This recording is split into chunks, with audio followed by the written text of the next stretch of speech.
আমি রুমিন ফারহানা, কোনো দল লাগে না আমার। ব্রাহ্মণবাড়িয়া ২ আসনে বড় ব্যবধানে বিজয়ী হয়েছেন স্বতন্ত্র প্রার্থী রুমিন ফারহানা। তিনি হাঁস প্রতীক নিয়ে নিকটতম প্রতিদ্বন্দ্বীর চেয়ে ৩৭,৫৬৮ ভোট বেশি পেয়েছেন। ১৫১ কেন্দ্রের সবকটিতে হাঁস প্রতীকে রুমিন পেয়েছেন ১,১৭,৪৯৫টি ভোট। তার প্রতিদ্বন্দ্বী বিএনপি জোটের প্রার্থী জমিয়তে উলামায়ের মাওলানা জুনায়েদ আল হাবিব খেজুরগাছ প্রতীকে পেয়েছেন ৭৯,৯২৭টি ভোট। দল থেকে মনোনয়ন না পেয়ে বিদ্রোহী প্রার্থী হিসেবে স্বতন্ত্র থেকেই নির্বাচনের সিদ্ধান্ত নেন তিনি।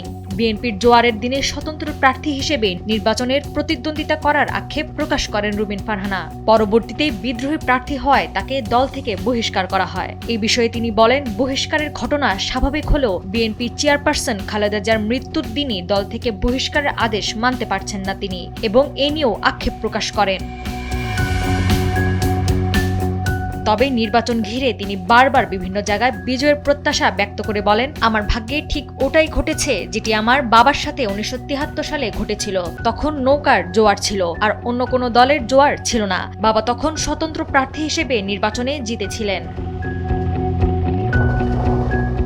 এছাড়া নির্বাচনী ম্যাজিস্ট্রেটের সঙ্গে তার বাকবিতণ্ডার ঘটনা তাকে আলোচনায় নিয়ে আসে। রুমিন ফারহানা বারবার বিভিন্ন জায়গায় অভিযোগ তোলেন প্রশাসন তার বিরুদ্ধে কাজ করছে। রাজনৈতিক বিশ্লেষকরা বলছেন, পরিস্থিতি যখন তার চারদিক থেকে অনুকূলে নেই, সেখান থেকে বিশাল ব্যবধানে বিজয় ইতিহাস তৈরি করেছে।